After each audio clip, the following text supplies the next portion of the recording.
जब देश आजाद होगा तो सबसे पहले जो गरीबों के उत्पीड़न का, गरीबों की परेशानी का सबसे बड़ा कारण शराब है। आजादी के बाद जिस दिन सरकार बनेगी देश की, उसी दिन शराब बंद होगी। तो मान्यवर, गुजरात में तो शराब बंद हो गई, फिर उत्तर प्रदेश में शराब क्यों नहीं बंद हुई? इसका जवाब देना पड़ेगा देश और प्रदेश की सरकार को। हम आपसे पूछना चाहते हैं, बताओ दारू बंद होएगी चाहिए कि नहीं? कितना लोग चाहते हैं कि बंद हो जाए? दोनों हाथ उठाओ।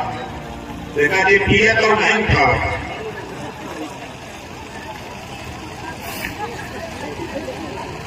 पावर इज द मास्टर की।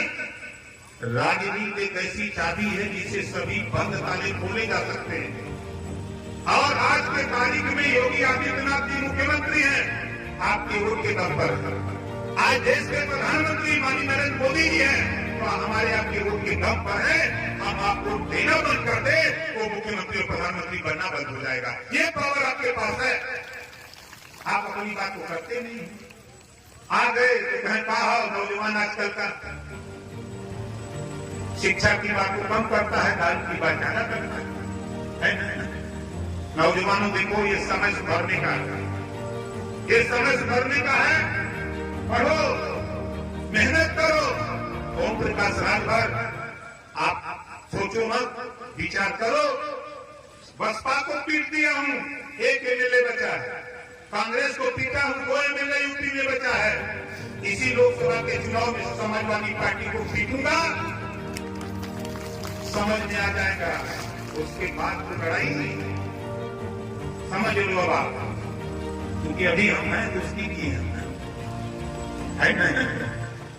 24 के बाद खेला होगा, 24 के बाद तो यूपी में खेला होगा, अब बहुत तगड़ा खेला होगा। हम जहां भी रहते हैं सीना ठोक के रहते हैं, हिस्सा चाहिए। अगर मैं मंत्री पद का लालची होता तो मंत्री को बना क्यों जूता देता? हम भी जूता लेके, रुमाल लेके जूता पोछते तो हम भी मंत्री बन के रहते। लेकिन मेरा वो मकसद नहीं था। मेरा मकसद वो था कि जो 27% पिछड़ों को आरक्षण लागू है,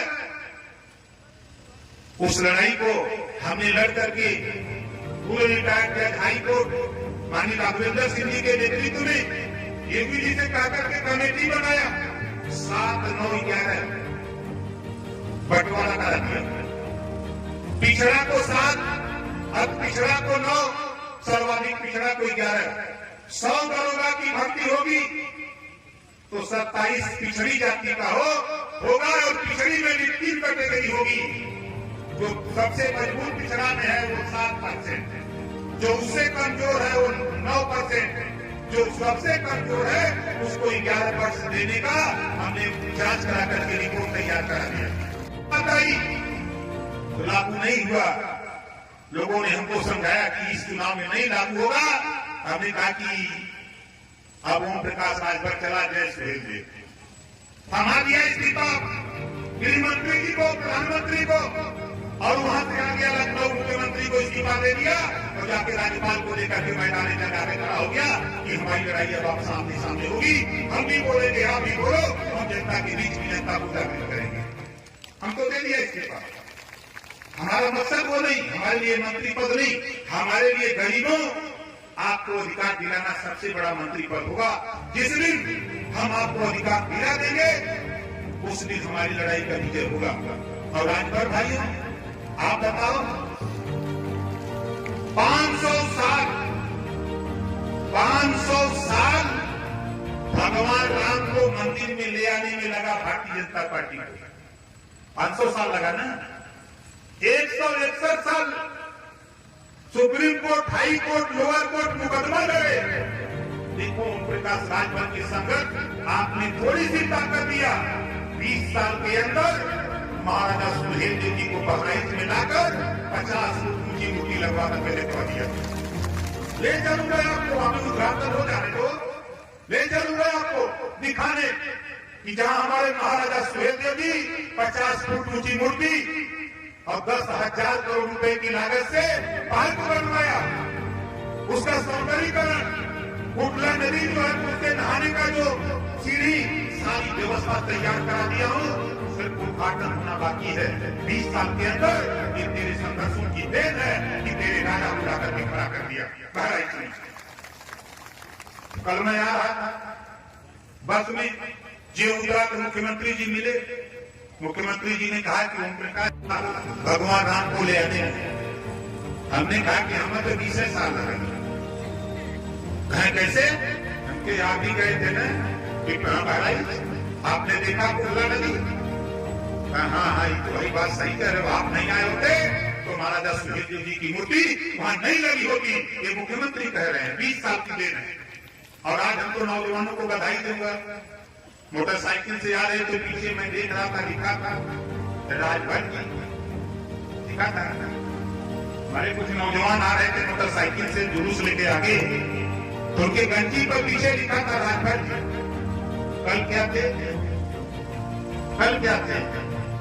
ये पार्टी की देन है साथियों कि आज जो कल तक आप अपमान की दृष्टि देखे जाते थे, आज सम्मान के साथ आप देखे जाते हो। आपको बुलाया जाता है तो सम्मान के साथ बुलाया जाता है। आप देखो टेलीविजन पे कभी नहीं आते थे, लेकिन आज चाहे राष्ट्रीय चैनल हो, चाहे प्रदेश का चैनल हो, चाहे अंतरराष्ट्रीय चैनल हो, जो आप गंजी पर पीछे लिखवाए हो राजभर जी, टीवी पर भी बोला जाता है का हो राजभर जी। बोलो सही है गलत है? आप उठा के देखो, गूगल बाबा को मजबूर कर दिया अपने इतिहास के लिए। गूगल बाबा को भी मजबूर कर दिया, देश के प्रधानमंत्री को मजबूर कर दिया, देश के राष्ट्रपति को, गृहमंत्री को, मुख्यमंत्री को, सारे दल के नेताओं को मजबूर कर दिया कि अब आपको भी महाराजा सुहेलदेव जी की जय बोलना पड़ेगा, वरना हालत बिगाड़ देंगे महाराजा सुहेलदेव।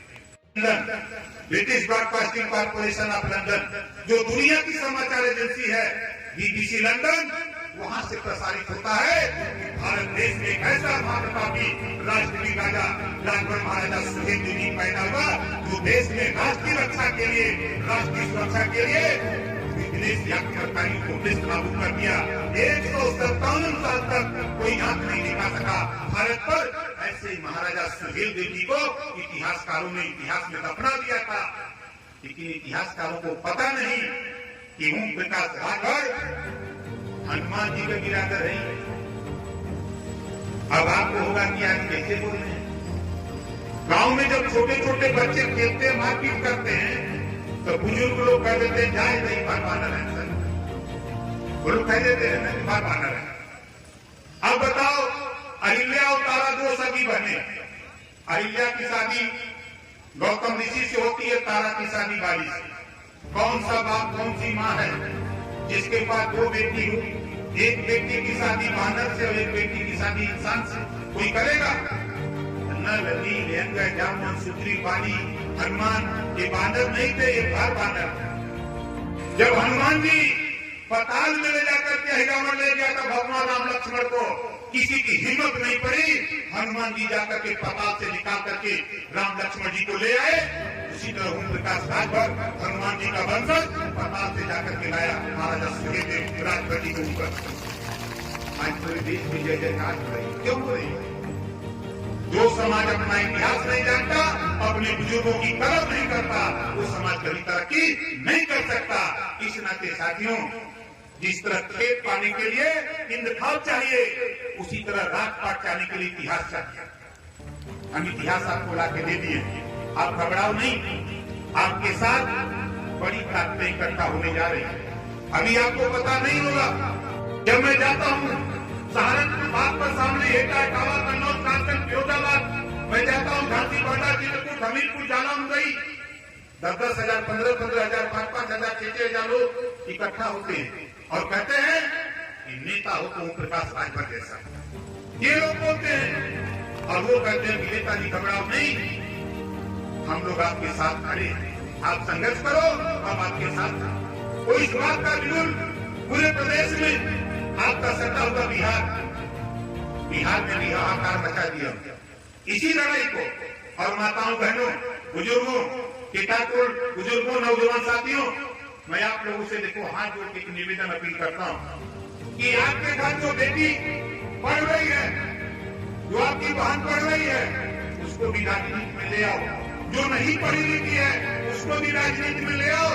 ये मत सोचो कि पढ़ी लिखी नहीं है।